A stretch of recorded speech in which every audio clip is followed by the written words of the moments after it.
el exec, el vele, el fenómeno que todos quieren ser, el chamaquito que no pueden entender. How we doing, guys? Welcome to episode 164 of the Exec Talk Podcast. I am your host, Evelez Wasa. How we doing? Big things happened this past weekend. Records were broken. Playoff seedings were clinched and left for next this upcoming week. We have the CFP starting today with Penn State versus Boise State. Yeah, so we got a jam-packed show. We went 13-3 on our picks this weekend. So really excited about that. Still going strong with the positives. All right, so the first thing we got to talk about, like, subscribe, hit the comment, hit the like button, hit the notification bell so you never miss a update for when episodes drop. And I love you guys. Happy New Year. You'll get this tomorrow, which will be the 1st of January. Today's the 31st, so Happy New Year, Merry Christmas. I hope you guys all spent it all with family and you enjoying yourselves and really understanding what this time of the year is about. But on top of that, we have great football that matters, and, you know, kind of the inevitable happening. So we'll get right into it. We'll start with a little bit of NBA news, though.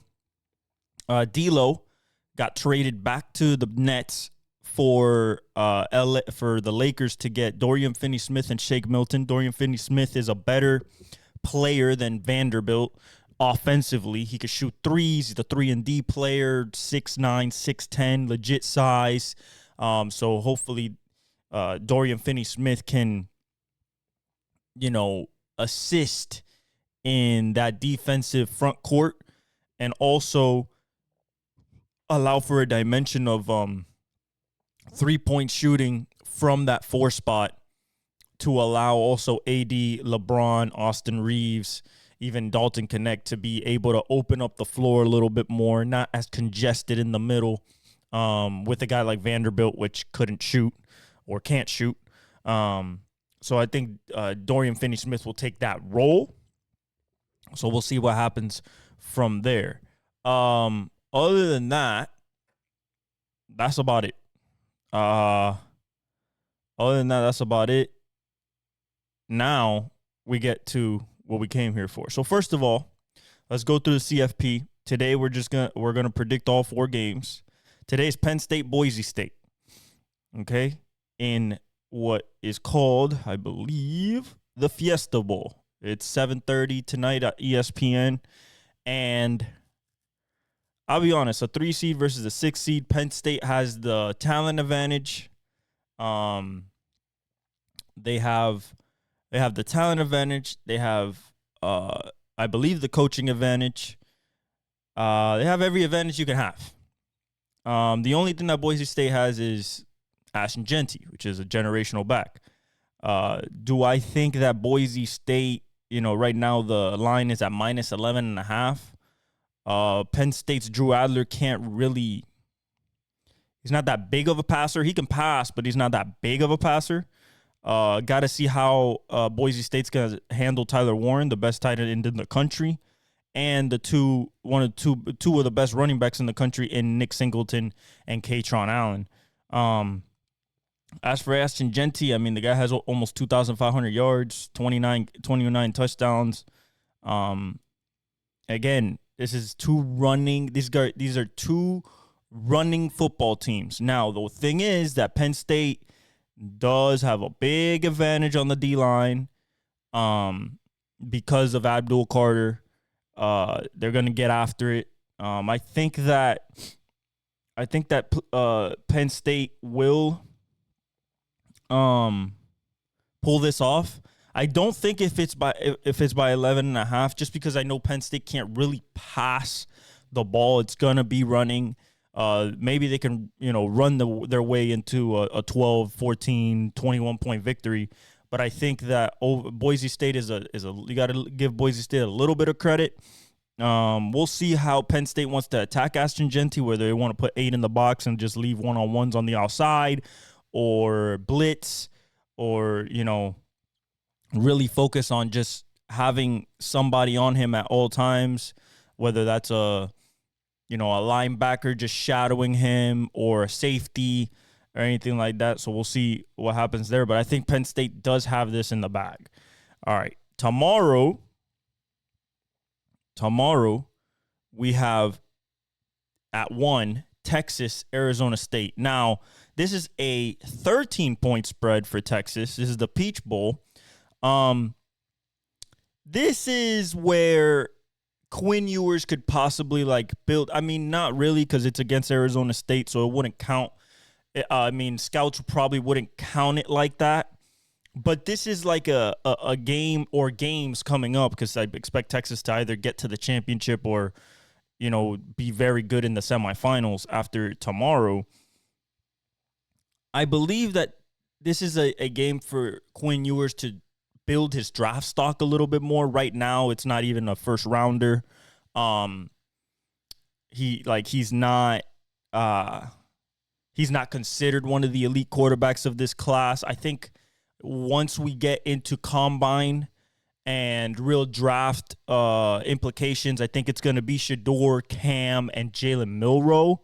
People are not talking about him, but the legs that kid has, the deep ball accuracy, I think that is going to really pop out at the combine. And as people watch tape, kind of like a Jaden Daniels also, but Jaden Daniels was just a lot more accurate, a lot more polished.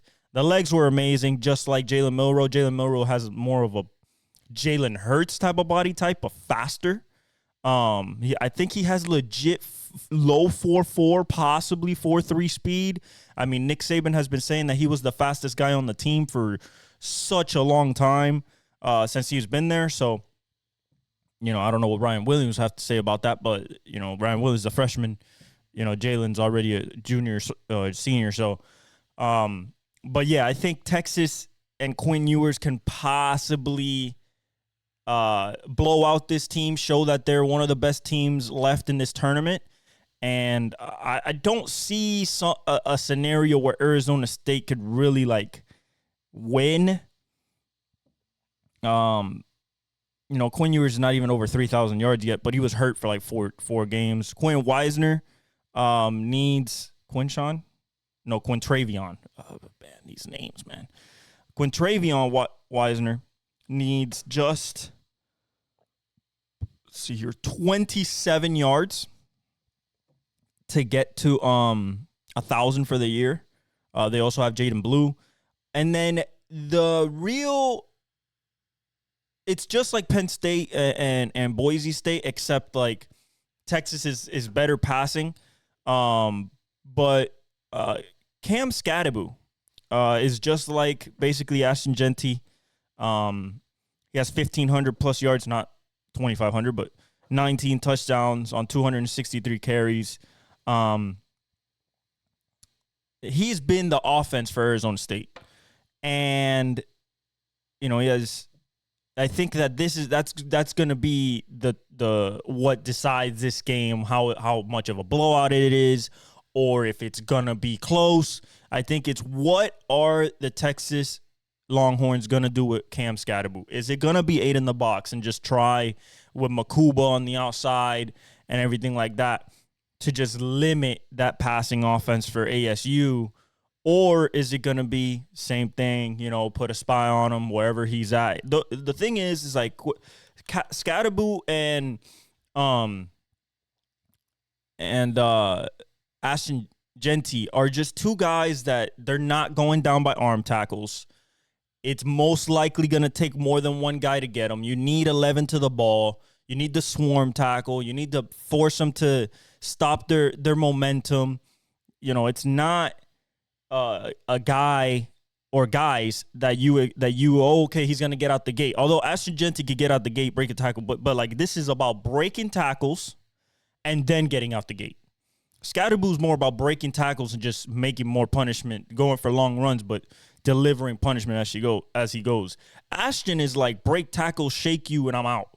with like, I think legit 4.3 speed. So we'll see what happens there. The receiving core for Texas, I mean, we know it. You got Matthew Golden.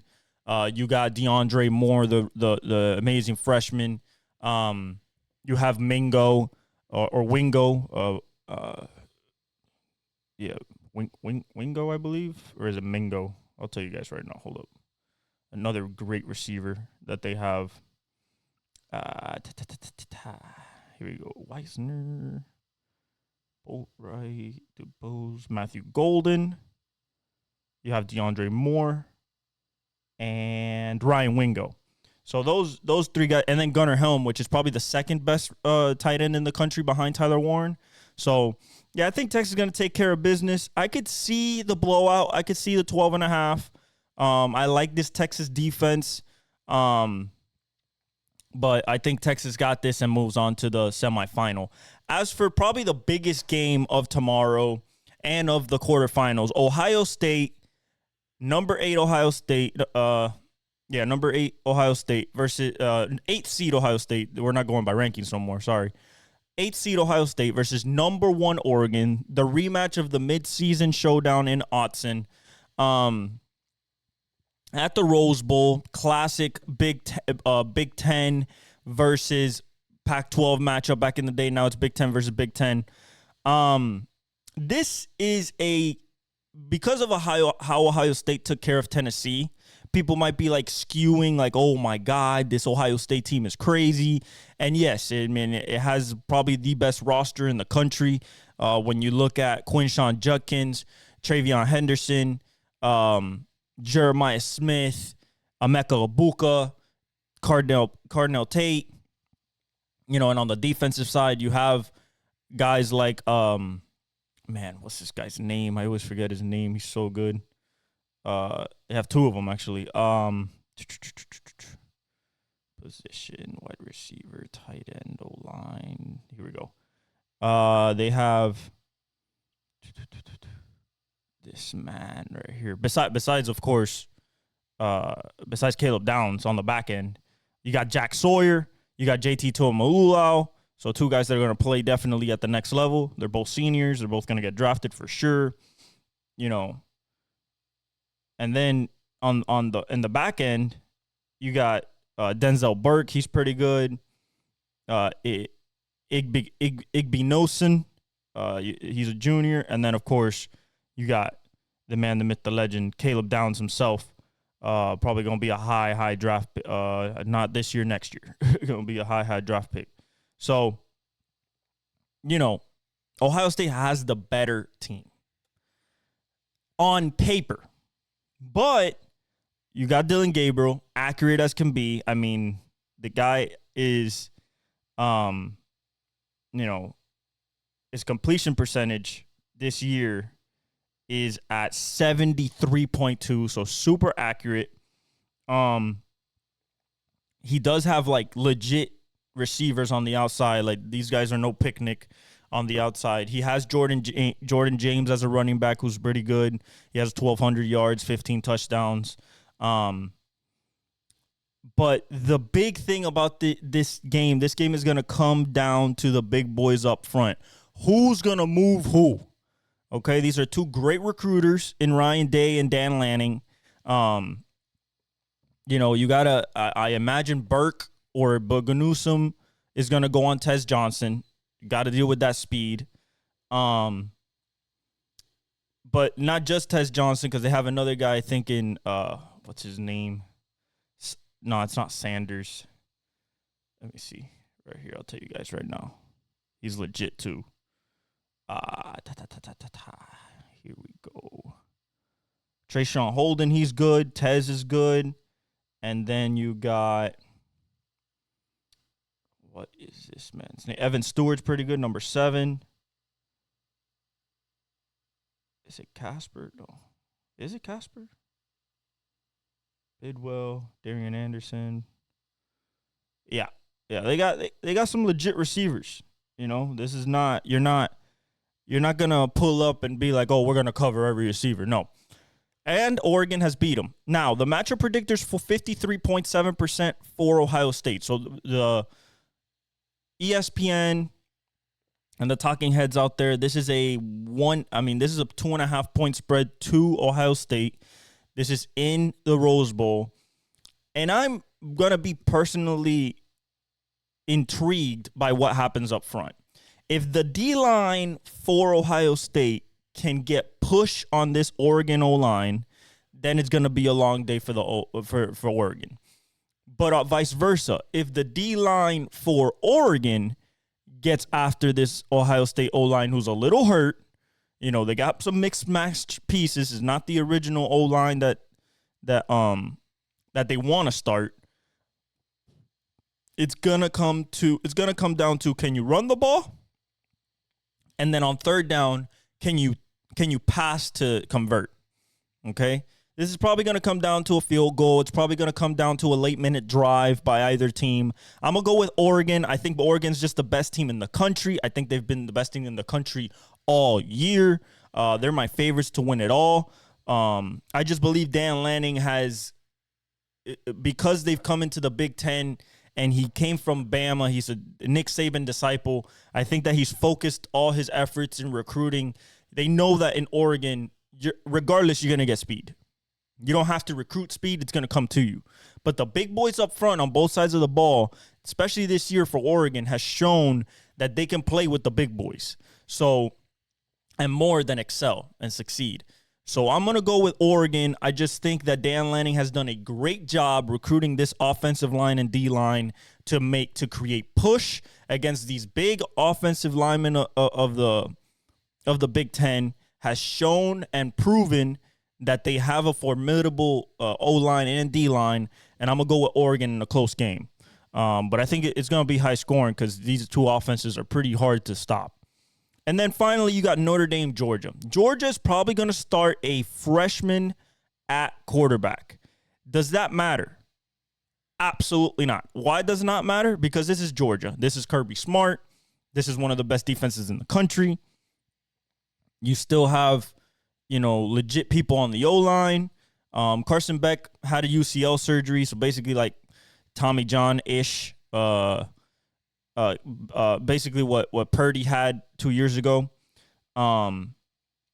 You have Nate Frazier running the ball. You have Arian Smith being your top receiver. On the other side, you have Riley Leonard. He's not going to pass the ball much. Okay, he's not going to pass the ball much. He's going to rush. So it's going to come down to, can the Notre Dame O-line hold up against that vaunted, big, fast D-line of Georgia? Can these receivers get any type of open? It's probably going to be on Jordan Faison to try to beat man coverage. And then can Jeremiah Love run enough for Riley Leonard to have some type of success, not only on the ground, but when he does decide to throw it? And honestly, bro, this is literally like an independent school facing a two-time back-to-back national champion, only a year removed from that, or 2 years removed. This is still the same coach.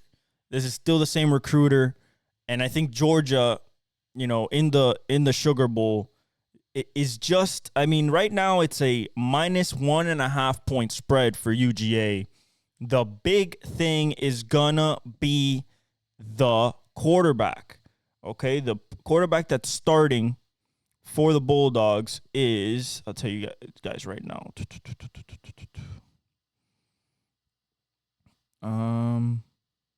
Let's see here. Georgia, Trevor Etienne, he feels healthy. Jeremiah Love. Where is the quarterback? Where is the quarterback? We need to know. They're not saying nothing about him, so we don't know. Nothing on the preview saying nothing about the quarterback. Oh, Gunnar Stockton. Gunnar Stockton's going to be your quarterback. They're going to try to get the lead early. That's just what Georgia does, and then hold on. But I'm going to go with Georgia just because of the experience, man. The experience that Kirby Smart has in these big games to win these big games late. He can win blowouts. He can also win close games. I think that he's going to have his freshman quarterback ready to go. It's going to be Arian Smith versus Ryan Clark's son on the outside, I'm pretty sure, which his name escapes me right now. I think it's Jordan. Yeah, Jordan Clark. He's going to get drafted this year. But I think Georgia has enough. So I'm going to go with Georgia in a close-ish game, but I'm going to go Georgia just because of that D-line getting after that Notre Dame front line and stymieing the run as much as possible. So Riley Leonard is forced to pass, and then I think the back end for Georgia takes over at that point. Okay? So we're doing that, and now we're going to the NFL. All right, so boom. Let's talk about I believe I broke down Seahawks, Bears, Ravens, Texans. Okay, so Chargers, Patriots, 40-7. This is what we expected. Ladd Maconkey had a great day. We're going to talk about the rookie receivers that have passed over 1,000 yards. It's never happened before. Brian Thomas Jr. for the Jaguars, stud. Brock Bowers has broken the record for Puka Nakua's receptions. And Mike Ditka's, I think, 63-year-old record for rookie tight ends in yards. He broke that. You have, of course, Malik Neighbors, over 1,000 and over 100 catches. And then you have Ladd Maconkey, also over 1,000 yards. 40-7, Chargers versus Patriots. I mean, there's nothing really to Chargers clinch their way into the playoffs. They're going to be a tough out just because of Justin Herbert. That defense is still really, really good. You got Khalil Mack. You have Joey Bosa. You have Derwin James. Justin Herbert went 26 for 38, 281, 3 touchdowns, no picks, no sacks, 116.2 rating. JK went 19 for 76. They got him back. That's very important because now they can establish the run a little earlier in the game. He scored a touchdown. They ran the ball 137 times for 147 yards as a team, threw it 38 times, very good balance. Ladd Maconkey went 8 catches for 94 yards and 2 touchdowns on 10 targets. Quinn Johnston kind of finding his groove in his second year, 5 for 48 in 8 targets. He's going to have to be productive in the playoffs. If not, it's going to fall basically on Ladd Maconkey. Jordan Palmer went 4 for 41 on 6 targets. You have Darius Davis 2 for 29 and a touchdown on 2 targets. Stone Smart, the rookie tight end, 2 for 23 on 2 targets. So he delivered it around. They're 10-6 now. Derwin James recovered a fumble. They had 4 sacks by the defense. Tuli Tuipulotu got a sack. 2 sacks by Derwin James Jr. on blitzes, and then Khalil Mack got a sack. No interceptions, just really dominated the game. It was kind of close at the beginning, but once the Chargers really started to impose their will, it kind of became a blowout. Drake May went 12 for 22, 117, a touchdown, no picks, 4 sacks for 30 yards, 84.8 rating. They only ran the ball 20 times for 96 yards. They passed the ball 22 times, so pretty good balance. It's just not a lot of production, not a lot of first downs. Pop Douglas went 4 for 46 on 5 targets. Kayshon Boutte went 4 for 28 on 5 targets. Demario Douglas caught a touchdown. Kendrick Bourne went 2 for 22 on 4 targets. Austin Hooper 3 for 19 on 3 targets. May fumbled and lost it, and their defense didn't give him no sacks and no interceptions. They currently hold the number 1 pick. Do I believe that they're going to take Travis Hunter? No, I do not. They're not going to take Travis Hunter. I believe that what's going to happen is probably they're probably going to trade back. They know they need offensive line help. They know they need a wide receiver, but they have the most cap space of this offseason. So I think they're going to go after T. Higgins. They're going to offer him $33 million a year. I mean, he deserves it. We're going to talk about him in the a little bit later. But they need a lot. They need a lot on defense. They could take Travis Hunter as a DB, put him next to Christian Gonzalez, and have one of the best cornerback duos in the NFL. But they need people off the edge. They need a left tackle. They need a lot. They need a lot. They're not just a player away. So I think they're going to trade back, amass a bunch of picks, and try to rebuild this the right way. Gerard Mayo is seeming like he's gonna stay. I don't.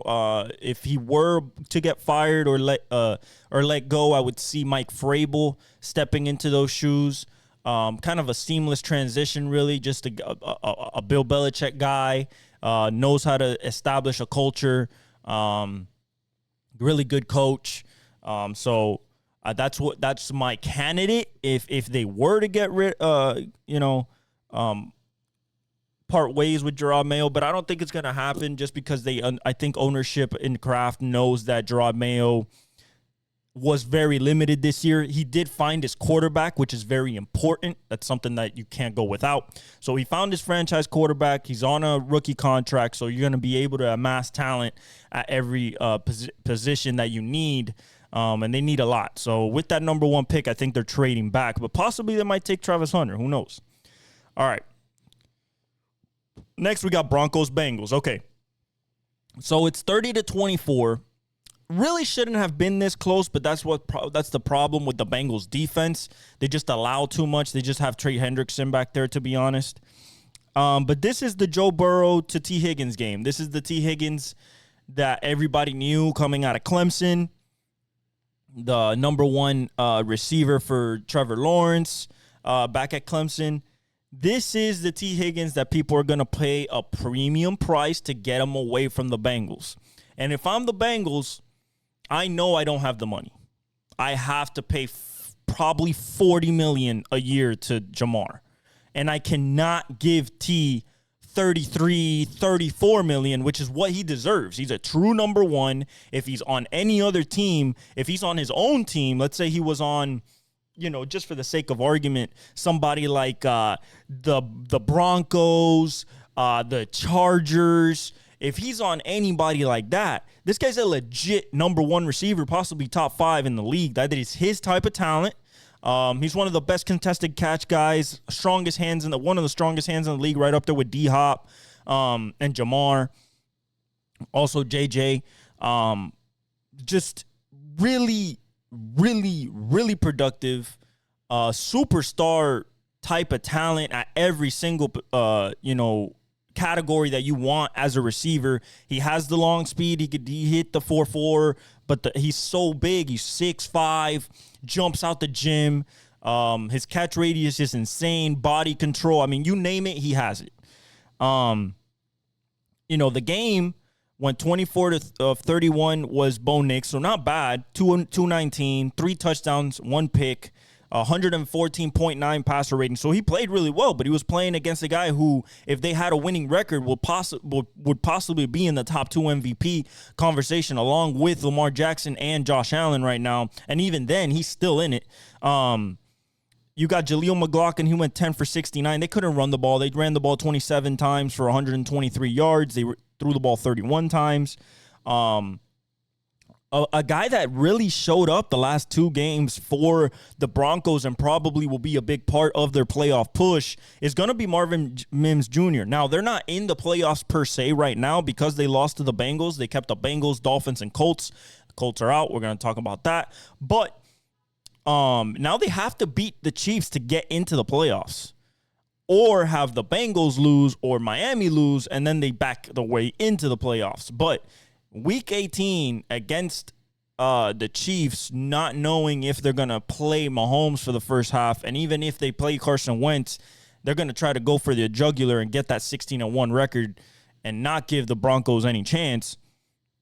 Going to be very interesting. But back to the guy who has shown up finally after getting drafted high and really touted out of Baylor, Marvin Mims Jr., 8 catches, 103 yards, including an incredible catch to tie it to send it to overtime, because this was an overtime game won by Joe Burrow and T. Higgins on a little out route, little comeback route on the outside. He threw it at the pylon, and then T with his strong hands, 2 feet down, and they win.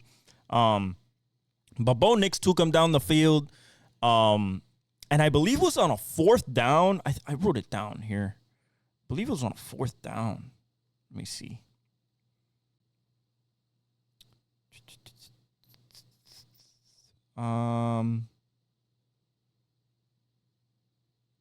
Okay, so I didn't write it down, so we're gonna go to the play-by-play after the stats. So Marvin Mims goes 8 for 103, 2 touchdowns on 8 targets, so he caught every single target.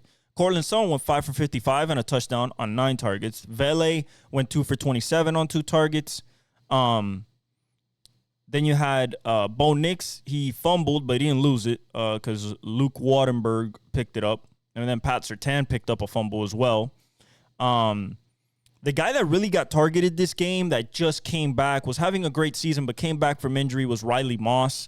He was the guy on T. Higgins. Obviously, with Pat Surtain on Jamar, you're going to have that island. You're going to throw sometimes, but not all the time. Try to move Jamar to try to get him free releases out of the slot, because anytime he's on the outside, Pat's with him. But that meant T. Higgins was basically one-on-one with Riley Moss the whole game on the other side. The Broncos did something really good, though, and that's going to translate to the playoffs, and that is that they got 7 sacks on this Bengals offensive line, which, of course, is not the best, but Joe Burrow masked a lot of those mistakes. But they got 7 sacks on this Bengals team. Zach Allen got 3.5 from the middle as a D tackle, which was insane. You got Jonathan Cooper, 1.5. You have DJ Jones, also a D tackle, a half. John Franklin Myers got a half a sack. There's just a really dominant and showing from that D line that, is gonna definitely be a part of that playoff push if they make it in. No interceptions, but they played relatively well against a team who was really desperate. I mean, they were desperate too, because if they would have won, they would have been already in. Bengals would have been out, Dolphins would have been out, and Colts would have been out. So that would have already set set in stone the AFC playoffs and seeding. But Burrow wasn't having it like that. He was in his house. He went 39 for 49, 412, 3 touchdowns, no picks, 7 sacks for 28 yards. So, you divide the yardage by those sacks that were really close to the line of scrimmage. 122.1 rating. Chase Brown went 20 carries for 67 yards. He got hurt at the end, but he's going to be okay. They ran the ball 28 times for 115, passed the ball 49 times. This is a passing team. They're going to try to lacerate you with big plays. T. Higgins go 11 receptions for 131 yards on 12 targets and 3 touchdowns. I am talking about absolute disgusting type of production from T. Higgins, but don't think that Jamar got left behind either. He got 9 catches for 102 yards, no touchdowns on 15 targets. So he demanded the most targets while having Pat Surtain on him, and still put up a 100-yard game, 11.3 yards of reception. T was at 11.9. Mike Gesicki went 10 catches for 86 yards on 12 targets, 8.6 yards of reception. Really nice distribution of the top 3 targets for Joe Burrow. You have 12 targets for T. Higgins, 15 targets for Jamar, 12 targets for Mike Gesicki. Really tough to cover that if you're a defense, because, yes, you have Jamar and Pat Surtain kind of settled in, but then, T. Higgins, Riley Moss, that was a question mark. Riley Moss coming off an injury after missing 3 weeks. And then you also have Gesicki, kind of a mismatch nightmare with his size, speed, and catch radius against your linebackers and safeties there. So really, really good job by Joe Burrow of dissecting this vaunted Denver defense and secondary. Josivas went 3 for 59 on 4 targets. He was the other beneficiary, and Chase Brown caught 4 for 24. But T. Higgins also lost a fumble. Their defense gave him 2 sacks, half by Joseph Asai. You got half by Trey Hendrickson, and then Cedric Johnson got 1. Jermaine Pratt caught a pick. But since he just wanted it more, if we go to the play-by-play in the fourth quarter, let's see here, the touchdown by Denver here to Marvin Mims. Looking for that. Where is that? Here? Let's see. Deep. Yeah. So 4th and 1, 8 seconds left in the game. The game was 17-24. Okay. And Bo Nix goes basically rolls to his right a little bit. And then throws Marvin Mims had to use every single ounce of athletic ability he had to get this ball. And then the strength in the hands to just keep it while going on the ground, while the cornerback's trying to break it up. I think it was Cam Taylor-Britt was trying to break it up, and he gets down, and it looks like it moves, but they rule it a touchdown on 4th and 1 with 8 seconds left, game tied. We go to overtime. Bengals receive the possession, the coin toss. They go 5 plays and punt. Then the Broncos go three and out and punt. Then the Bengals take it all the way to a 33-yard field goal by Cade York. And then he misses it. And then Broncos go 3 and out again. So this Bengals much maligned defense holds up in overtime twice. And then you have the Joe Burrow. He hits Yossi for 16 yards down the middle on first down. 2-minute warning. So it's already, they got the ball with 2:20 left. Did the Bengals in overtime. 2-minute warning. First down at the Denver 47. So they're already right there in close to field goal range. But I knew that they weren't going to try to risk it because of what just happened from a 33-yarder, not having Money Mac. So you get Khalil Herbert for 13 yards, a run.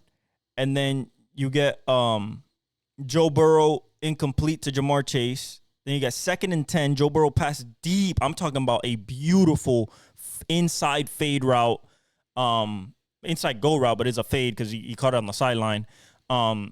For T. Higgins, 2 feet, barely 2 feet. The ball hits his hands while I believe it was his left foot is coming off the ground, but it's still on the ground when he has it. Then he taps the other thing. It was a little bit of a question mark, but he got it.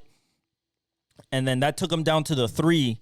And then Joe Burrow on 1st and goal just dials up T. Higgins on a little out hitch route. So instead of coming inside on the hitch, he broke outside, kind of like a comeback, but he didn't do like the loop to come back around.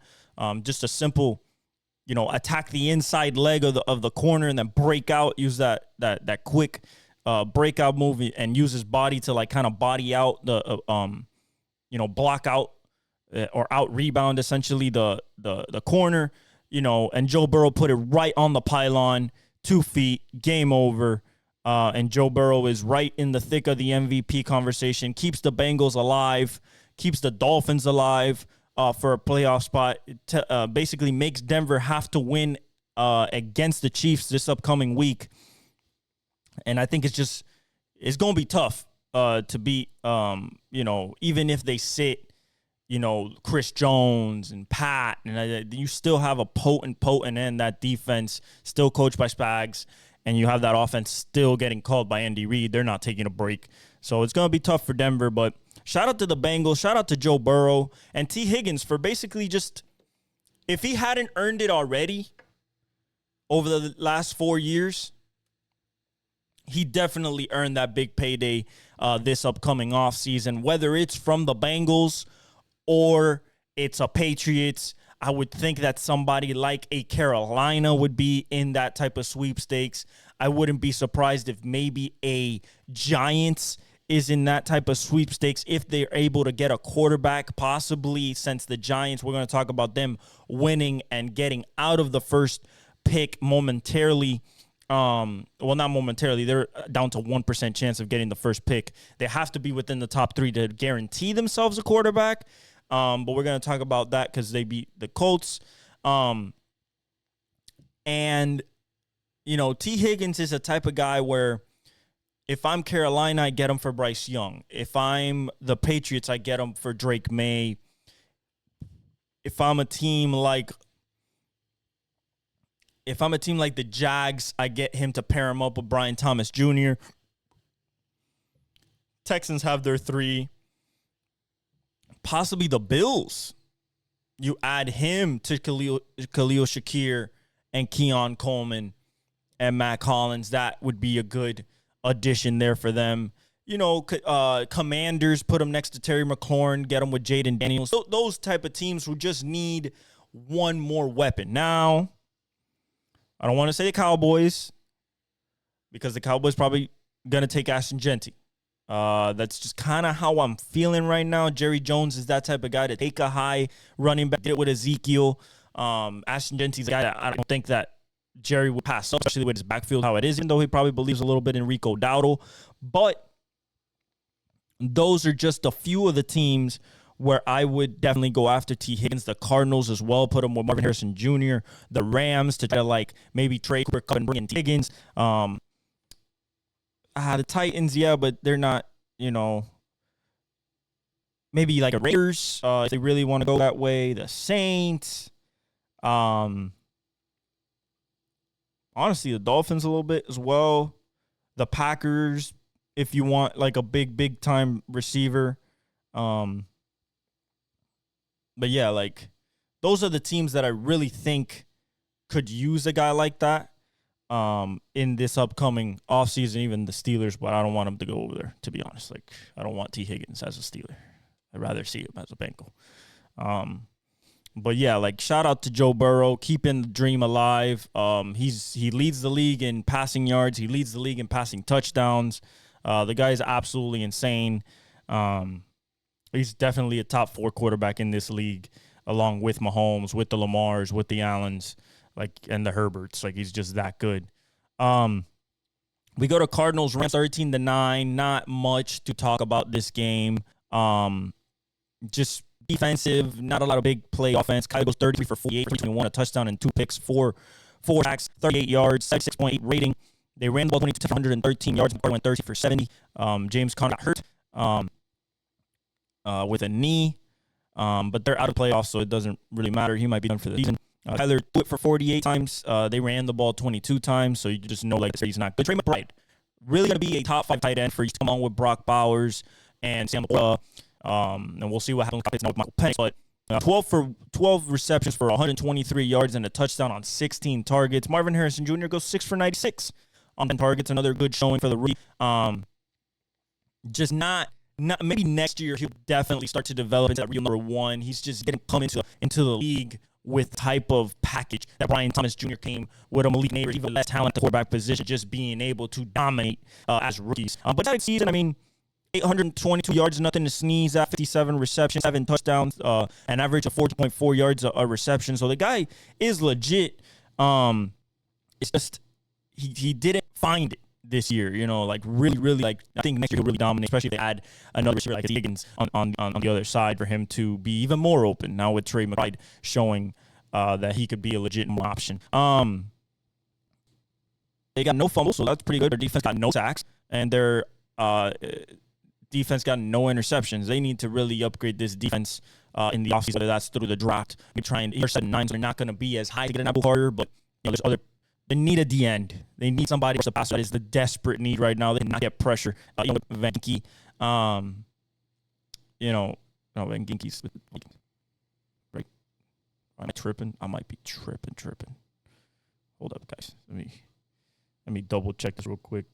Yeah, Van Ginkel's with the Vikings. My bad, guys. I don't know why. Gardick. Oh, Dennis Gardick, yeah. But he's hurt, so he hasn't been putting in an impact in a bit. So for the Rams, You got Matthew Stafford go 17 for 32, 189, nothing to sneeze at, no touchdowns, no picks, no sacks, 71 rating. I mean, just not a typical Stafford game. The last 3 games has been kind of like that. Williams didn't have a big game either, 13 carries, 56 yards. They couldn't establish the run.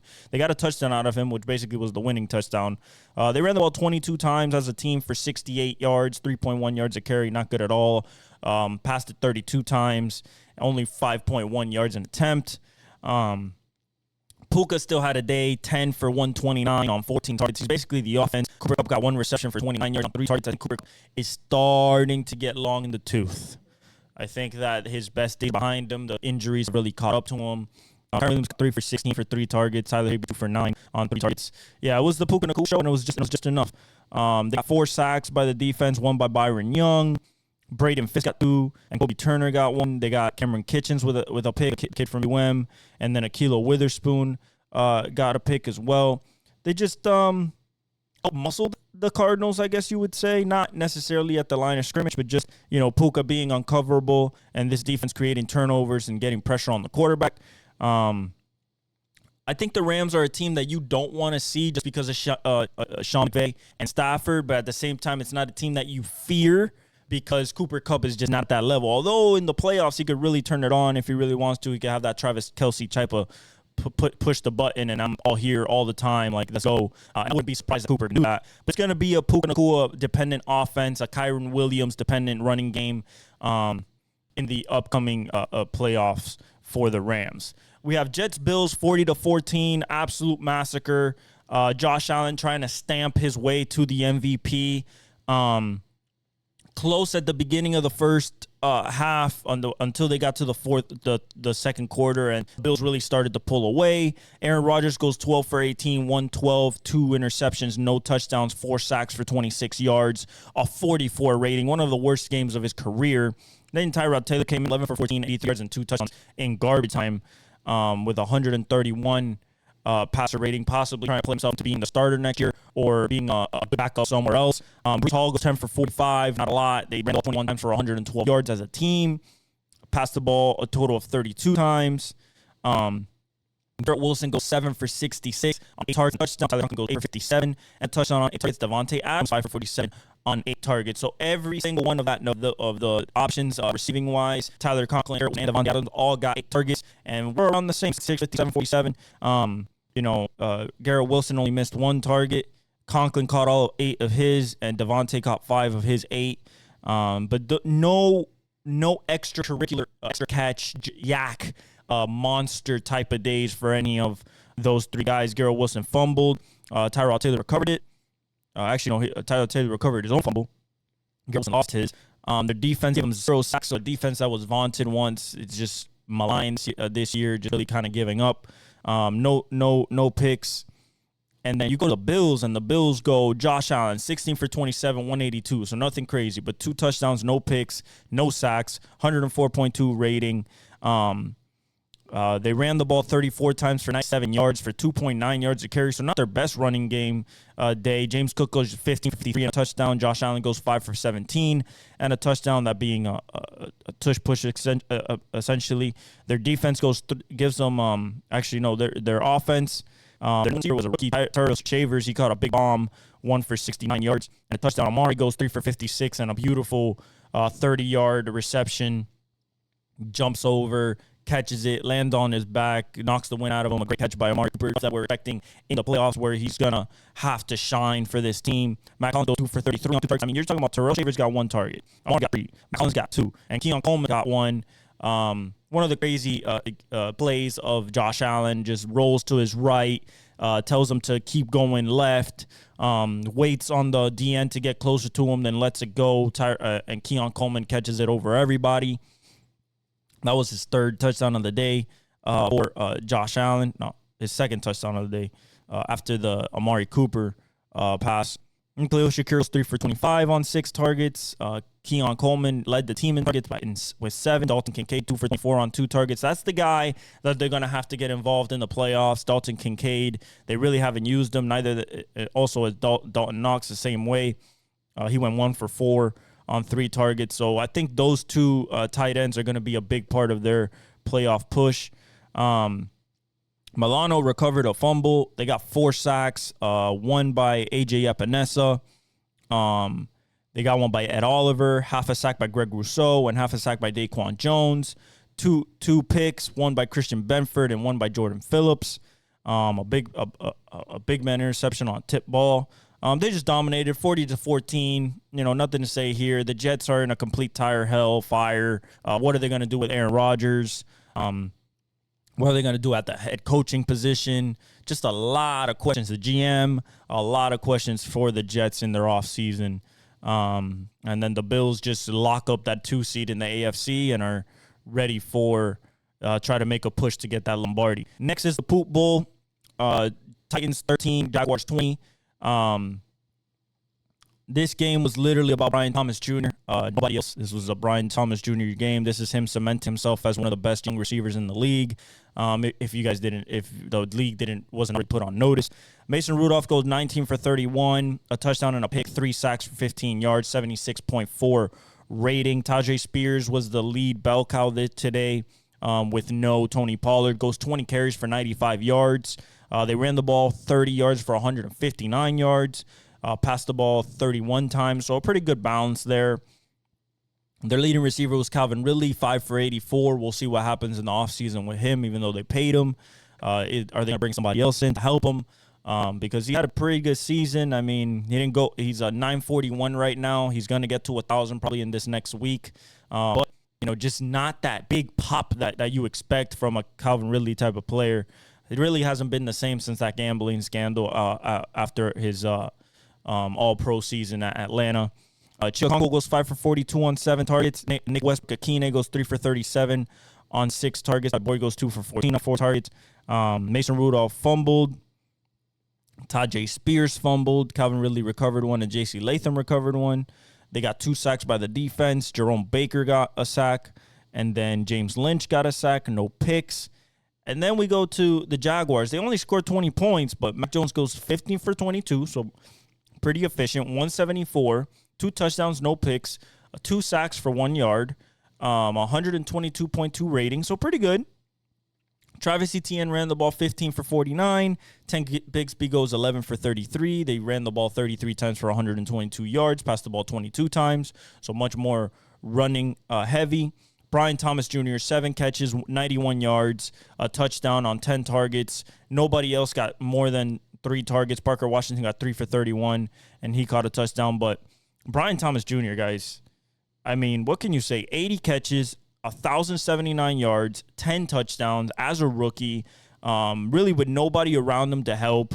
No quarterback for most of the year after Trevor Lawrence got hurt. And even when Trevor Lawrence was in, didn't really target him as much as he should have. But absolutely incredible from the rookie out of LSU. Kind of what happened with Jamar Chase and JJ, except that these two came out of the same draft. JJ and Jamar were staggered by 1 draft. But Jaden Daniels being the Heisman Trophy winners, just like Joe Burrow that 2019 season, and 2 guys that are definitely going to be in the top 10 of receivers for a very, very long time to come, possibly have some receiving titles to their name, reception titles as well. I mean, the guy's just an absolute monster.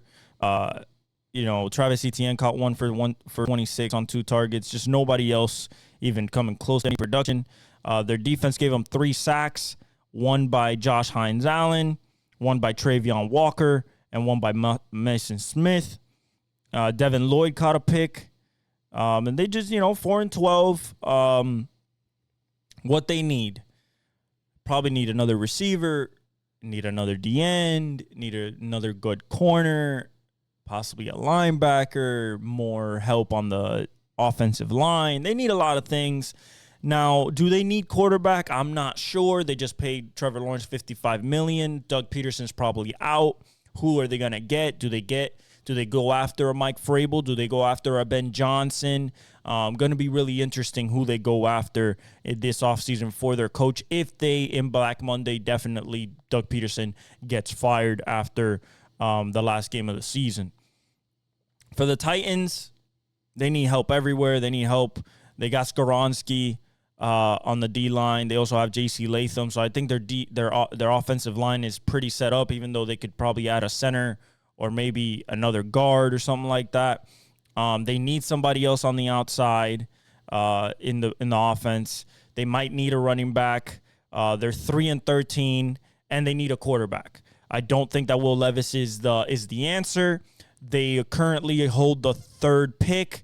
So if they want to get a Cam Ward or a Shador, whoever falls to them, that could be also a I think they do. They're going to keep probably Brian Callahan. I haven't heard anything about him get fired in his first year. So we'll see what happens. But they do need a quarterback and help at other positions. Now you got Buccaneers destroying Panthers. As I said, that would happen.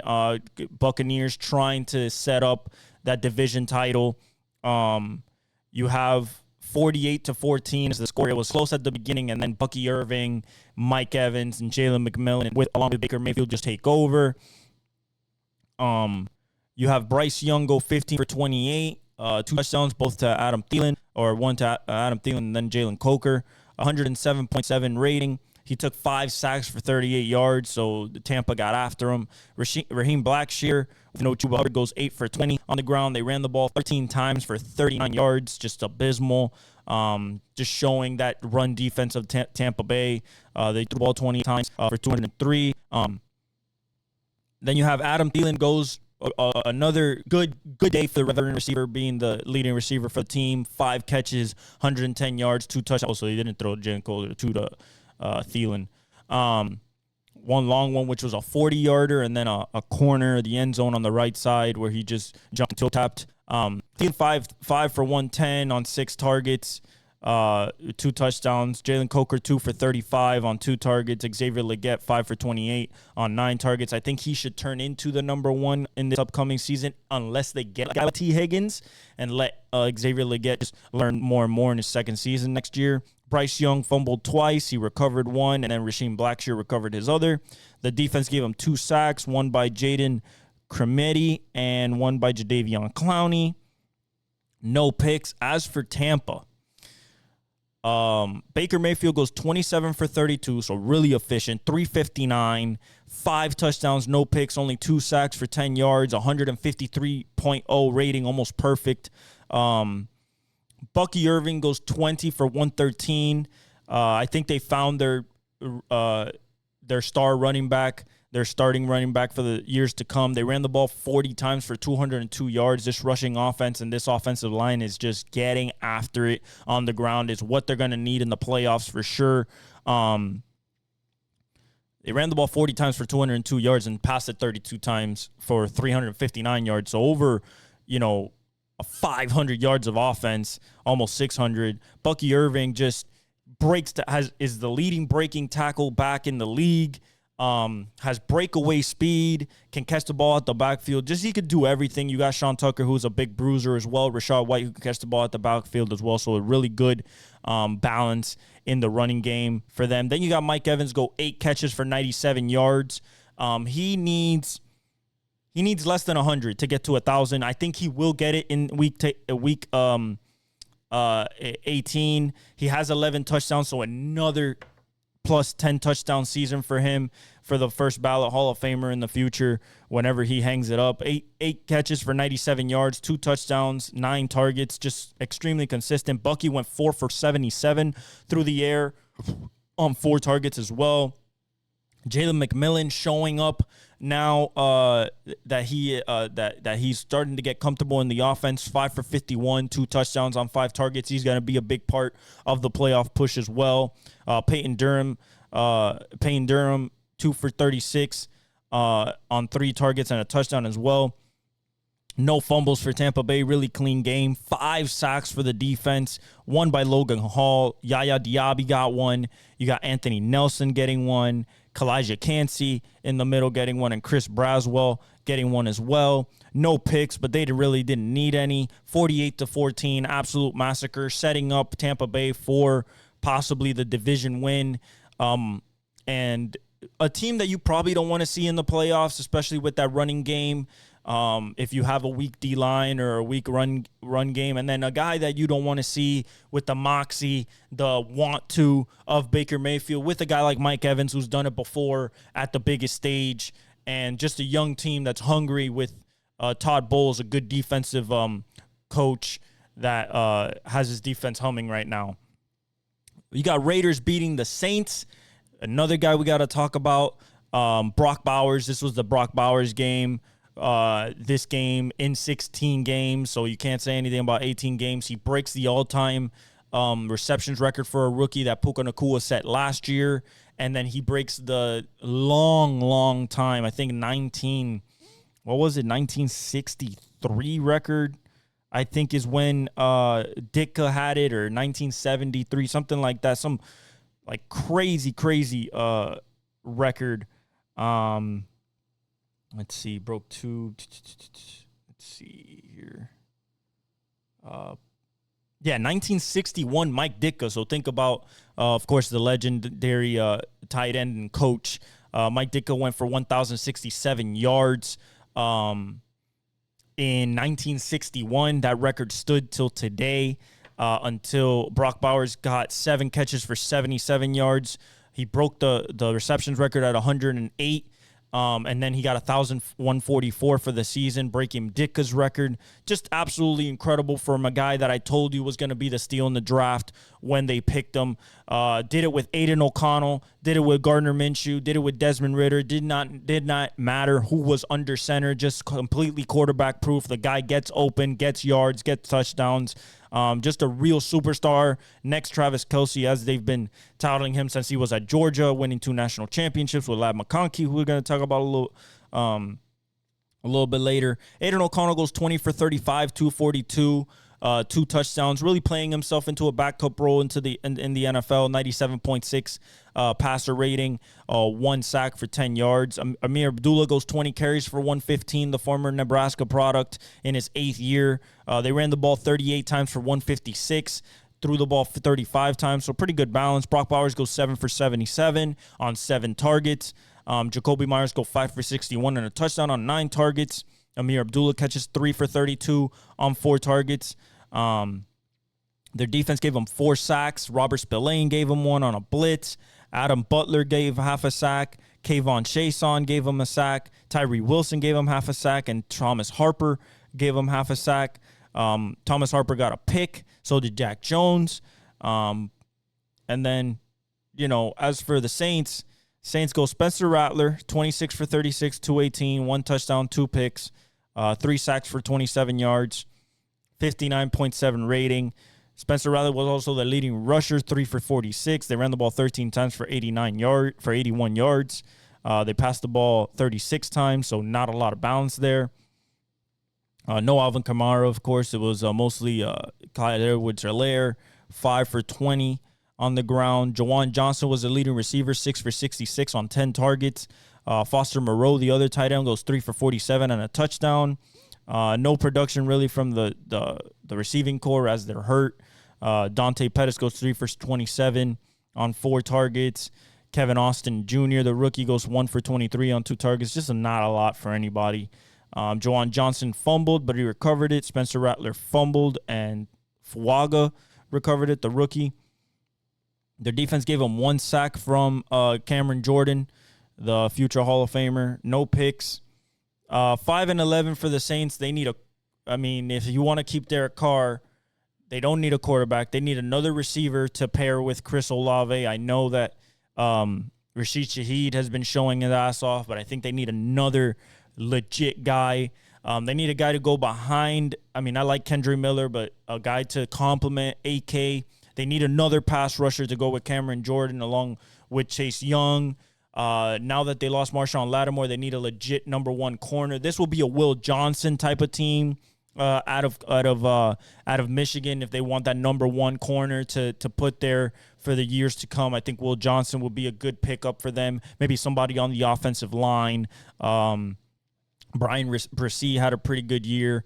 And then as for the Raiders, they need a quarterback. It's going to be either Shador or Cam. They're not number 1 right now, but they're close to number. I think the second pick.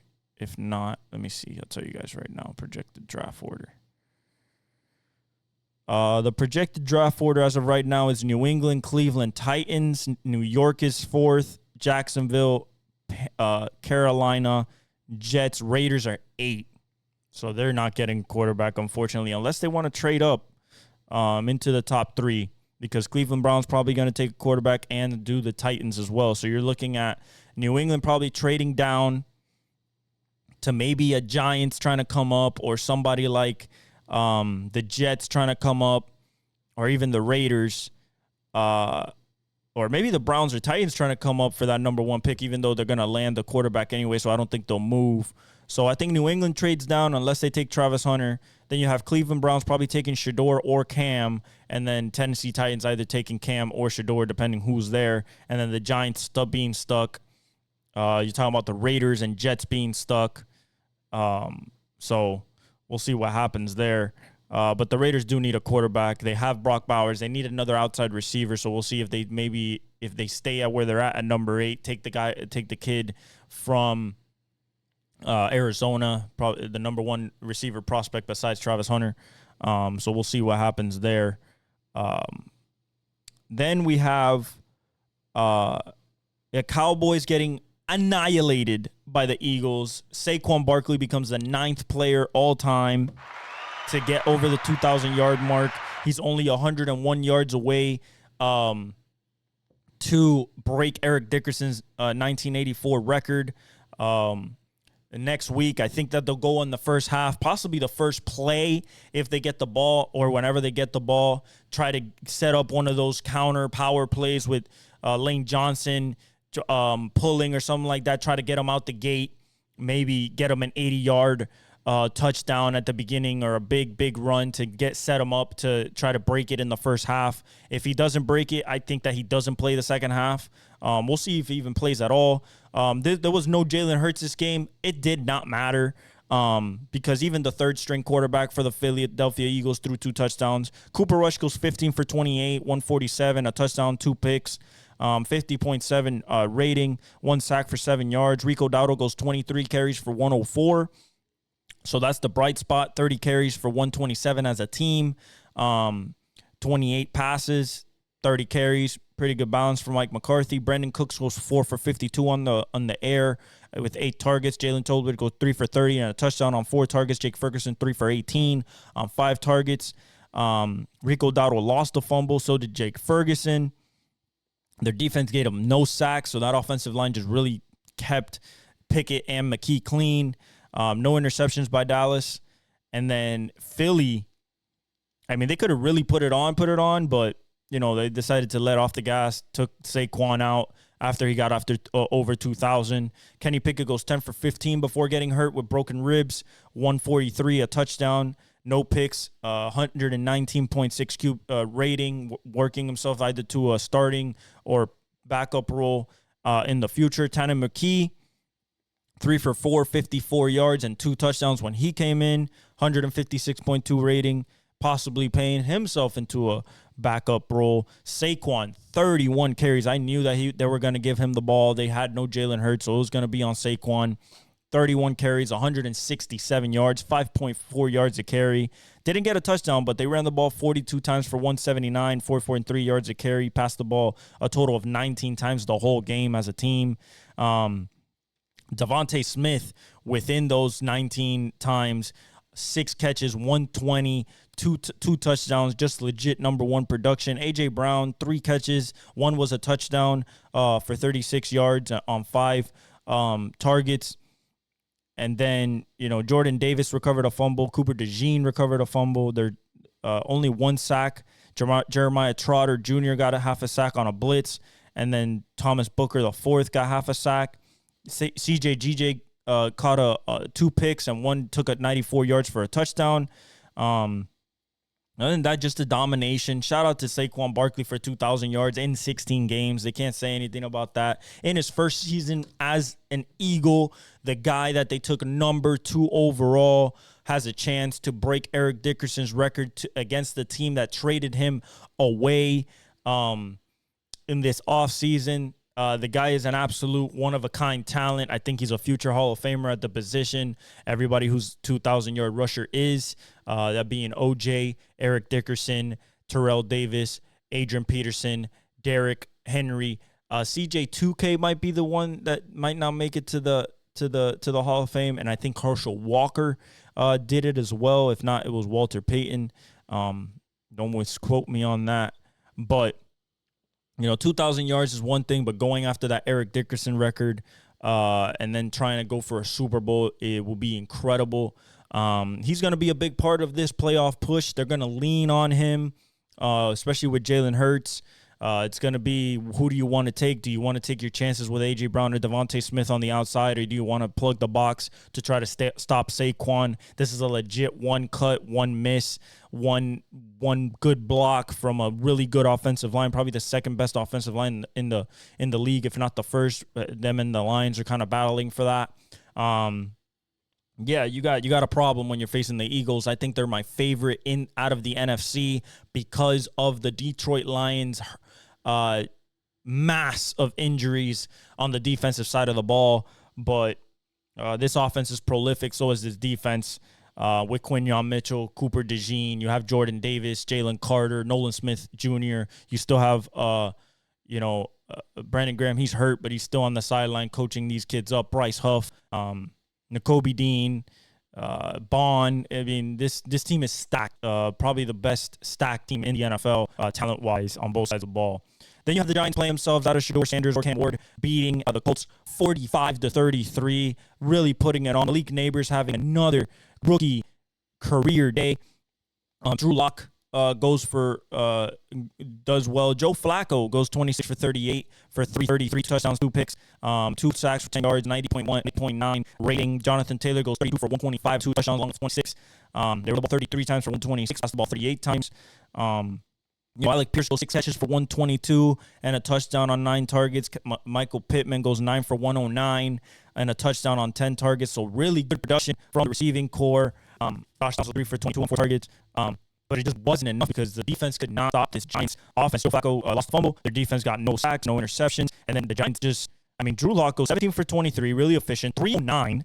4 touchdowns, no picks, 155.3 rating, probably the best Drew Lock of the career. Harold Tracy goes 20 for 59, ran the ball 3 times for 80 yards, a touchdown.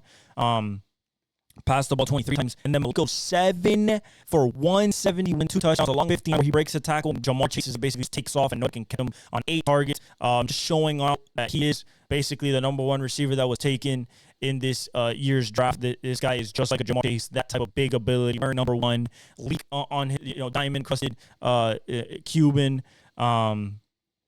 He's gonna be one of the best receivers in football for many, many years to come, just like his Hunter Brian Thomas Jr. at the Jaguars, just like JJ and DeMar, just LSU receivers is different.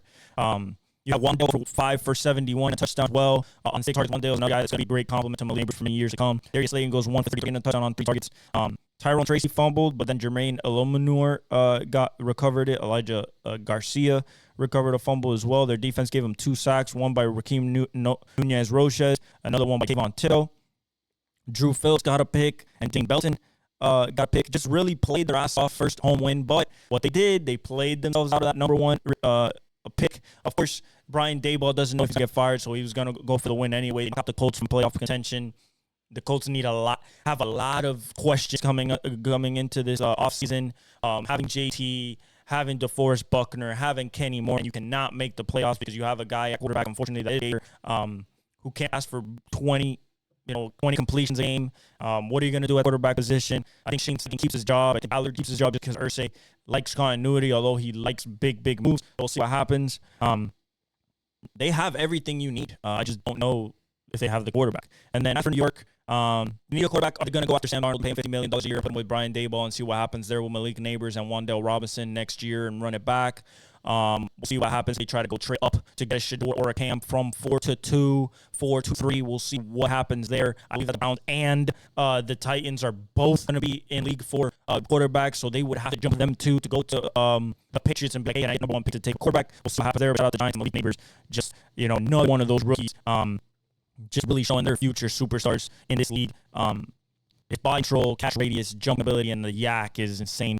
I mean, his season is just right there with Brock Bowers. He has 104 catches, tied for 4th in the league, 1,104 yards, tied for 8th, 6 touchdowns, average of 11 yards reception. The guy's he's that good. 104 yards with Drew Lock, Daniel Jones, Danny DeVito. I mean, He's just like Brock Bowers, bro. He's just a QB proof. Only 21 years old, so he's only going to get better. Mondale this season, he got 656. Of course, one more game left, but 80 pitches for him. He's going to do good next year as well. Just need a quarterback. We'll see what they do. With that, offensive playoff hopes alive, being the Browns 20-3 with Tyler Huntley scoring 2 rushing touchdowns.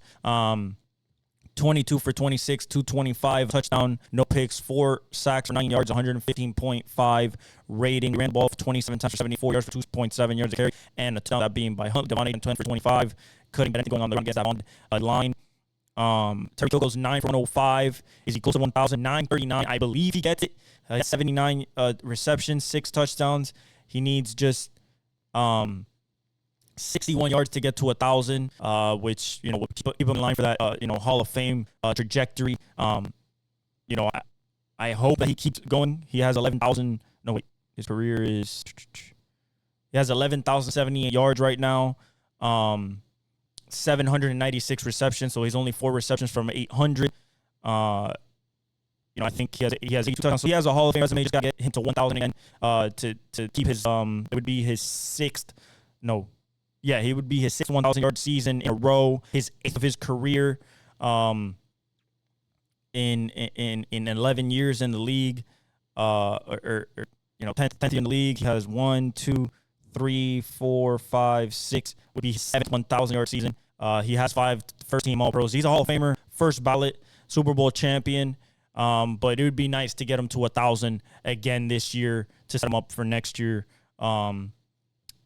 Then, Dylan Waddle, so that's why they focus on Tyreek. Tyreek did his thing on 9 targets. Question 4 for 41. He's going to be a nice piece as a third receiving option for the years to come. Tyler recovered a fumble. Don't fumble. Deshaun Hand recovered a fumble. Our defense gave us 1 sack, one by Emmanuel Ogbah. Tyrell Dodson got a pick. And as for Cleveland, another team that's needy, they're probably going to take Cam Ward. I think Shador is going first.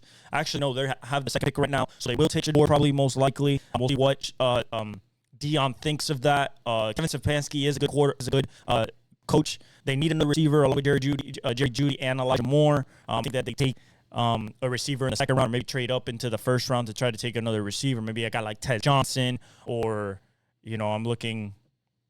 There's different guys around the country that they could take. Maybe get Tyler Warren, but probably he's going to be gone in the top first round. So we'll see. But DTR goes 27-47. 170, no touchdowns, a pick, a sack for 8 yards, 50.8 rating. He ran the ball for 28 times for 114 yards. Dante Foreman being the leading rusher for 13 for 49. Jerry Jeudy goes 12 for 94 on 18 targets. Holy, that is Brandon Marshall type of target. That's Devontae Adams in his prime type of targets. Catches 12 for 94, no touchdowns. Jordan Akins goes 16 for 6 for 49 on 8 targets. Pierre Strong goes 3 for 15 on 5 targets. Elijah Moore goes 1 for 1 yard on 5 targets. Jerry Jeudy showing himself to be a true number 1. Finally, coming out of Alabama, highly touted route runner. He has 84 catches for 1,066 yards and 4 touchdowns. He's going to be the number 1 there for Shador or Cam, whoever they decide to draft. DTR gets fumbles and loses it. They get 4 sacks from that defense, 2 by Myles Garrett. Myles Garrett is now at 14 sacks, tied for first with Trey Hendrickson in the season. So we'll see who gets a sack title in the coming week. They got a sack by Isaiah McGuire. They got a sack by Cameron Thomas. No picks. Just couldn't do anything on the ground. Have a second overall pick, probably picking quarterback. As for Miami, our playoff hopes is alive. We need Broncos to lose, and then we win, and then we get in. And then the Bengals need us to lose and the Broncos to lose, and then they win against Pittsburgh to then get into playoffs. We would be the weakest team in the playoffs. That's just bar none. I think we would be the weakest team in the playoffs, to be honest. I don't think that there would be a possibility for us to, to be able to really go up against anybody, especially if Tua is hurt. So we'll see what happens there. Vikings-Packers, great game, best game of the season. 27-25. Sam Darnold plays absolutely great. The Packers start off slow once again and just can't, come back. They try to come back at the end, but Sam Darnold converts a third down to Cam Akers, and they win. Really good game. Jordan Love, 19 for 30. Touchdown, no picks, 185 yards, 91.7 rating. Josh Jacobs 17 for 16 and a touchdown. They ran the ball 24 times for 104 yards and 2 touchdowns, threw it 30 times, so pretty good balance. Romeo Dobbs had 7 for 58 on 11 targets. Tucker Kraft 2 for 53 on 3 targets. Dontavian Wicks 4 for 43 on 5 targets. Really haven't used Jaden Reed. We'll see what he is in the playoffs. Josh Jacobs lost a fumble. Their defense gave him 1 sack. That by being Carl Brooks. They got Carrington Valentine with a pick. But this was all Minnesota, especially in the first half. Sam Darnold, 33 for 43, 377, 3 touchdowns, 1 pick, a sack for 5 yards, 116.1 rating. You have Aaron Jones, 12 for 47 on the ground, 26 for 69 on the ground as a team. Passed the ball 43 times to a running 26 times, so they want to pass the ball. Obviously, when you have Jordan Jefferson, he goes 8 for 92 on 11 targets. And Jalen Naylor, their third receiver, 5 for 81 and a touchdown on 5 targets. Jordan Addison, 6 for 69 and a touchdown on 8 targets. TJ Hawkinson, 5 for 68 on 6 targets. Really, really good receiving core that is going to really put stress this upcoming week on the Lions and in the playoffs, whether they're the 1 seed or the 5 seed, depending on what happens versus the Lions in Detroit this upcoming week, which is the Sunday night season finale of the year. Brandon Powell fumbled and recovered it. Cameron Bynum recovered a fumble. They got 3 sacks from the defense, 1.5 by Blake Cashman on blitzes. Andrew Van Ginkel got half a sack.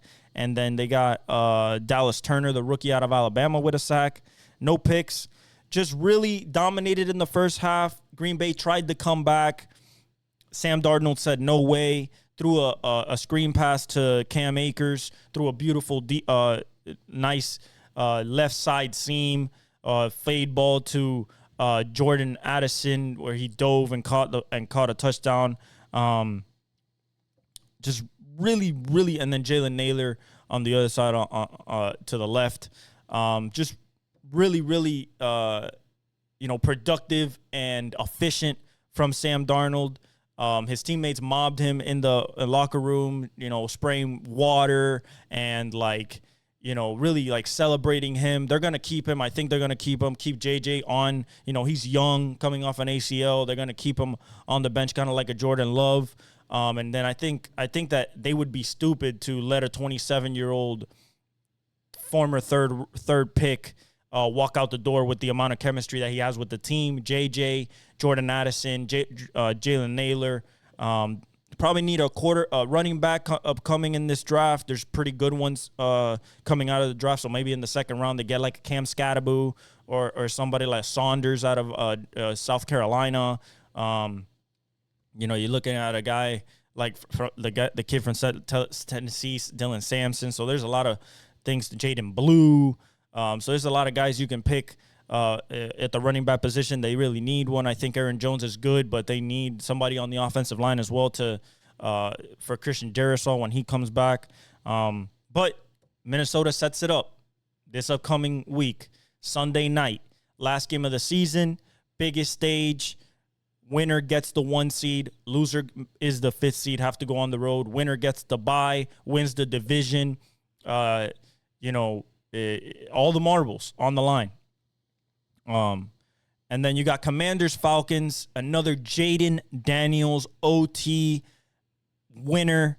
Absolutely incredible game. Michael Penix ties it on a 4th and goal to Kyle Pitts on an inside post seam route.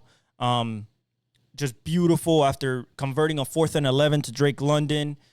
This game was exciting throughout.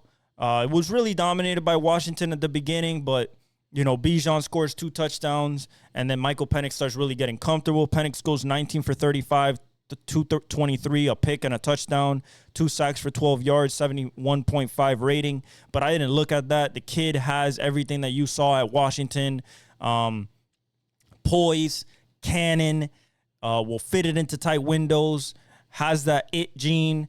So I'm really excited for Atlanta. They should have gone to him a little sooner after the bye week. Bijan goes 17 for 90 and 2 touchdowns. Bijan is currently the 3rd leading runner in the league. Actually, the 4th, 1,286 yards, 12 touchdowns. Exactly what you expected him when they picked him last year. They ran the ball 23 times for 126 and 2 touchdowns, threw the ball 35 times. Drake London goes 7 for 106. That's their number one, 13 targets. Kyle Pitts goes 4 for 44 and the touchdown that ties it with 5 targets. Darnell Mooney goes 2 for 37 on 5 targets. Penix fumbles twice. He recovers 1. Bijan recovers another and also fumbles 1. Drew Dahlman recovers 1. Their defense gave them 5 sacks, so they got after it. Jesse Bates, the third on a blitz. JD Bertrand, Matthew Judon. Matthew also got a pick 6. I believe it was this game. No, it was last game. Let me see. Yeah, it was last game. My bad. Arnold Ebiketie got a sack, and then David Onyemata got a sack. So they really got after it. You got Caden Ellis with a pick, but it was all Jaden Daniels. He breaks the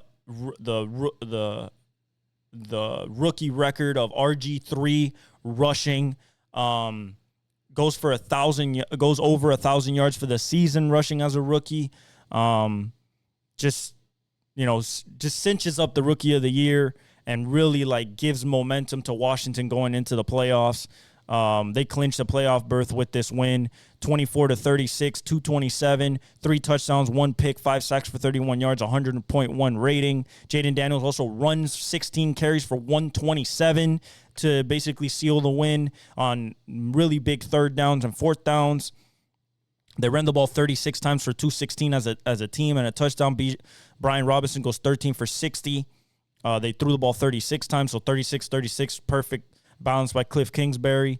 Zacchaeus goes 8 for 85 and a touchdown on 9 targets. Ertz gets the game-winning touchdown on a little slant, kind of like a bounce route. He opens up outside and cuts inside.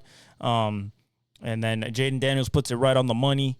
Zach Ertz goes 6 for 72 and 2 touchdowns on 7 targets. Jamison Crowder's 3 for 25 on 5 targets. The reason Terry McLaurin only got 1 for 5, A.J. Terrell, one of the best cornerbacks in the league, was on him all game long, but it didn't matter. Jaden Daniels found Olamide Zacchaeus on big plays, even though he got a big drop. And Zach Ertz when it mattered the most. Jamison Crowder fumbled, but he recovered it. Their defense gave him 2 sacks, one by Dante Fowler Jr., and the other one by Dorrance Armstrong, a pick by Quan Martin. What can you say about Jaden Daniels, man? As soon as they got the overtime toss, I knew that it was basically over. Really good showing by Michael Penix. Atlanta needs more stuff off the edge. You need a premier pass rusher. You probably need another linebacker. Washington getting ready for the playoffs is going to be very interesting to see how they attack, who they have to face, whether that's the Eagles, the Vikings. We'll see what happens there, but it's going to be very interesting how people attack him and how he decides to attack them, especially with Terry McLaurin going against those legit cornerbacks. A.J. Terrell took him out the game, but he found Jaden Daniels found a way to still be effective, especially on the ground. So we'll see what happens. As for Jaden Daniels' stats for the season, as I was saying, he has 25 touchdowns, 7 interceptions, a QBR of 72.4, 4th in the league, 3,530 yards, 14th in the league. But his running is what you got to see. His running is really remarkable for a quarterback, basically Lamar-esque, essentially. Let's see here, passing, rushing.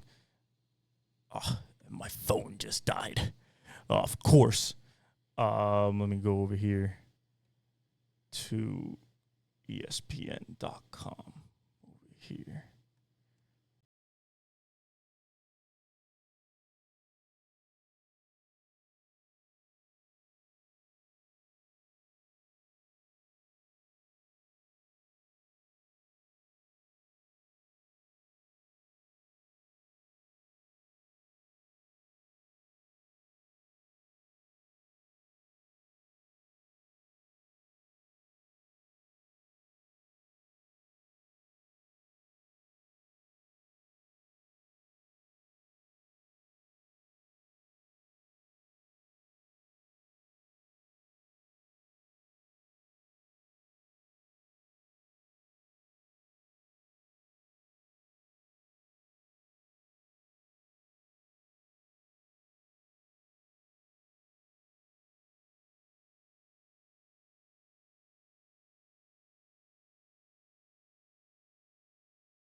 so I can search this up.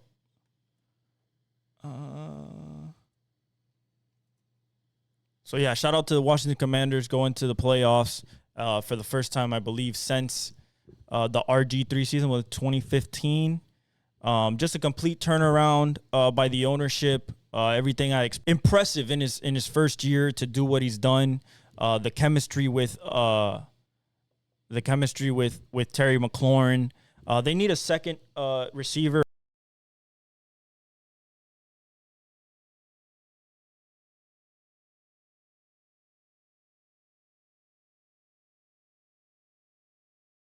I don't think Olamide Zaccheaus is the best, or De'Ami Brown. I think they're going to go in the draft or maybe in free agency and try to go get another legit receiver on the outside. But really, really nice to see a rookie like him just kind of adapt that Lamar Jackson style of like running and passing as well. And he's only going to get better. He's a better passer than Lamar in his rookie season. Lamar was way more rushing heavy. You have one more week left. Do you play him? You're already in the playoffs.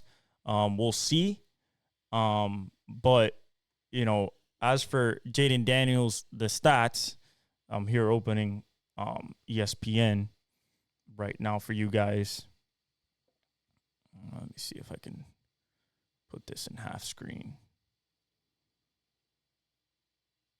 I guess not. Okay, so here we go. Commanders. Jaden Daniels.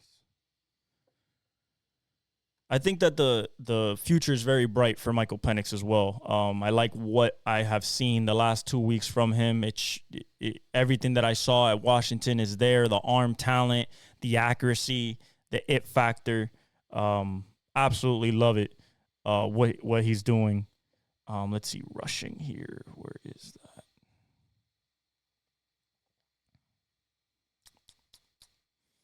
Stats.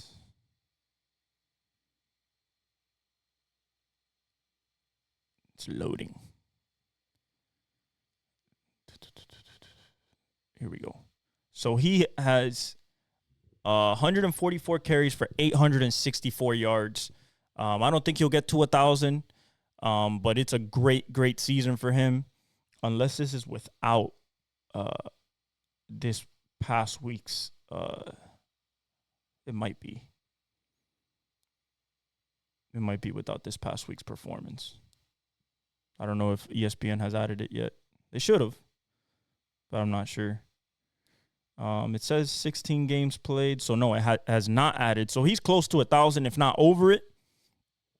I believe he's over. I think I saw that he was over the 1,000-yard mark. And yeah, just incredible for that for him as a rookie to do that. In so many respects, so absolutely incredible. And then now the Lions versus the 49ers. It was a super competitive game until the 49ers just started shooting themselves in the foot, throwing 2 interceptions to Kirby Joseph. He's now the sole leader in interceptions in the league, with 9 over Xavier McKinney, who still has, I believe, 7. They win 40. Man, the internet is slow because I'm recording, and I'm also, since my phone died, I'm also searching up stats on my computer. 40 to 34, really, exciting game through and through. A lot of scoring, especially at the beginning. There was no punts until, a bit later in the game.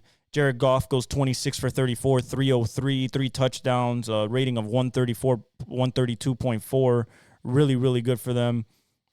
Jameer goes 18 for 117 and a touchdown. Really good day for Jameer. Not having David Montgomery, just showing that he got picked 11th out of Alabama. He's a number one legit running back. He's over 1,000 again. They ran the ball 33 times for 152 as a team. They threw the ball 34 times. They went for it on fourth down like 4 times, got it 3 times. They missed the extra point at the beginning, so it was 7-6, and they were always catching up. And then it wasn't until the third quarter where they got the 2-point conversion, got it to 21-21 after going for it on fourth down twice in the first half and not taking the points. But, it's Dan Campbell, so you're not going to really bat an eye at that. That's how he is. That's how he plays. That's how he play calls. Jamison Williams, 5 for 77 and a touchdown on 8 targets. Sam Laporta, 6 for 64 and a touchdown on 8 targets. And then Amon-Ra, 8 for 60 and a touchdown on 10 targets. Also, Jamison Williams ran one in for a touchdown as well. No fumbles. Their defense gave them 2 sacks, one from Miles Adams and another one from Brian Branch on a blitz. Kirby Joseph got 2 picks, actually. And then for San Francisco, they need to get people back. Okay, that's honestly what they need.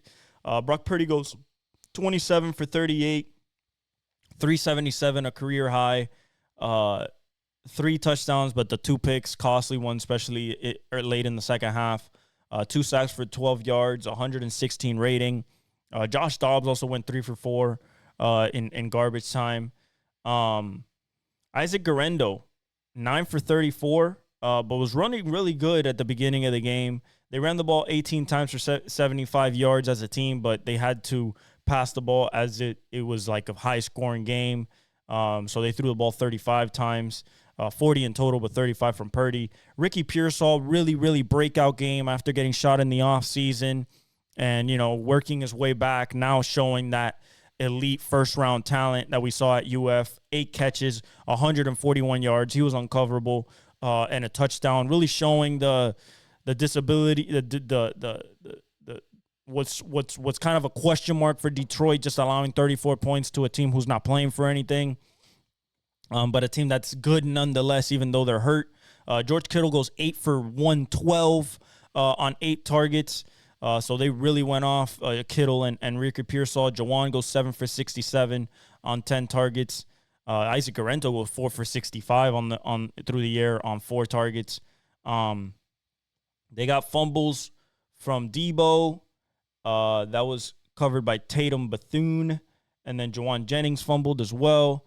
Their defense gave them 2 sacks, one coming from Nick Bosa, I believe. Let's see here. Nick Bosa got both sacks. So being dominant as usual. No picks. Just a really good showing by Detroit, showing that they have limitations on that defensive side because of all those injuries, but nonetheless showing that that offense will always be clicking. You cannot stop Ben Johnson. The trick plays, they did a hook and ladder to Jamison to Amon-Ra, and then laddered it off to Jamison Williams, and he took the speed and took it down the sideline. The fourth down conversions were insane. To Laporta and Amon-Ra St. Brown on a 4th and goal as well, and a 2-point conversion. So just really, really good offense by Ben Johnson. Is he going to leave this offseason? Who knows? San Francisco needs help on the offensive line. Another edge rusher, I believe. Another corner. But, once Brandon Ayuk comes back, we'll see what happens with Trent Williams. They probably need another left tackle. But, I think Kyle Shanahan and Lynch are going to figure it out. They're really good at drafting people. So I think they'll be back next year. Detroit goes home to face the Vikings, both 14-2 teams playing for the number 1 seed, the bye, and number 1 seed in the playoffs, and home field advantage throughout the NFC playoffs. So the big marvels are next week. We went 13-3 this week, so really, really good. Really, really, really good. The Lions also have a chance if David Montgomery comes back next week, although I don't think he'll get a 300-yard rushing game. But they have a chance at having 4 guys over 1,000 yards, 2,000-yard rushers, and 2,000-yard receivers with Jamison Williams and Amon-Ra St. Brown, but I don't think that's going to happen. Would be cool, though. If David Montgomery didn't get hurt, I'm pretty sure that would have happened. As for the NBA, the standings as they are right now, let this thing load. Let's see here. The standings for the NBA. So we have Cleveland 5 games above the Celtics, really creating separation there. Then the Knicks are just a half a game behind the Celtics. So the Celtics 5-5 in their last 10, really sputtering. This is the 3-ball thing. You know, they'll find their rhythm again once their defense starts picking it up again. I'm not worried about them. We still have to deal with them in the playoffs regardless, no matter what seed they are. New York Knicks are 5.5 back.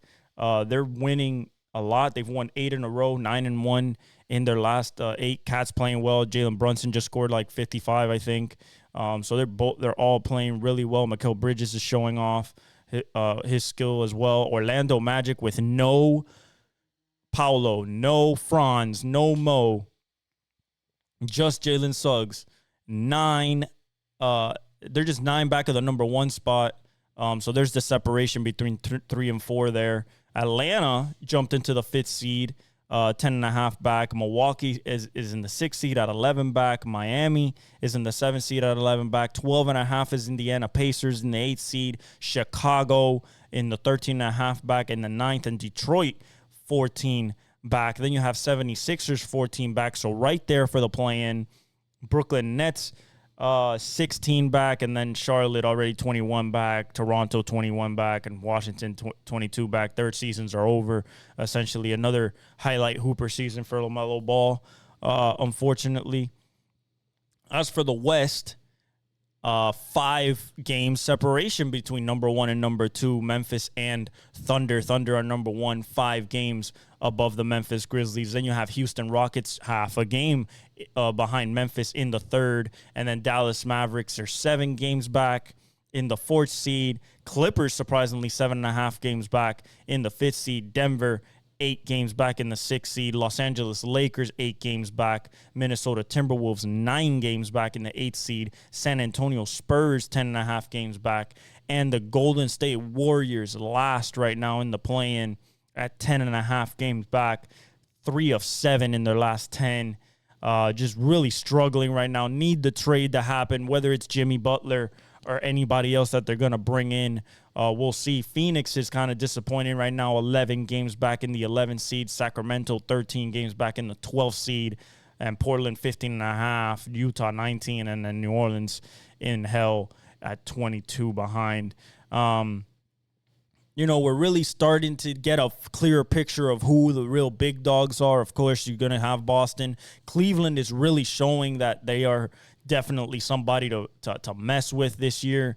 Orlando, if they were healthy, I think would be in that mix as well. The Knicks, as we expected with that roster, are going to be we're going to be really good. Bucks are 6th right now. They're showing that they are better than last year. And then, of course, OKC, who we expected, but Memphis with Ja back at it in the top 3. Houston is their surprise team this year with that defense, the Terra Twins of Tari Eason and Amen Thompson with Jalen Green and Alfred Sengun with Ime Udoka. Dallas, we expected to be good. The Clippers are surprising with no Paul George, just Norman Powell and James Harden. Denver, we expected to be good. They're 6th, maybe a little bit better. Los Angeles there with the trade. Now we'll see what happens. Minnesota has to pick it up. They don't want to be in the play-in. San Antonio showing that Wemby does make a difference with Chris Paul. And Golden State struggling because they have Curry and Buddy Hield, but Kuminga, and they can't figure out the fourth quarters. So that's what's happening there. And Phoenix just kind of sputtering right now, and so are the Kings. I don't understand, with the DeMar DeRozan pickup and, the Tyus Jones pickup for Phoenix Suns just not clicking right now. But that is the standings for the NBA That is episode 164 of the Exec Talk Podcast. Like I said in the beginning, Happy New Year. Merry Christmas to all you guys. 2025 is going to be bigger and better, not just for you guys, but for this podcast and this show. I love you guys. Many blessings. Like, subscribe, hit the notification bell, and I'll leave you all with the outro.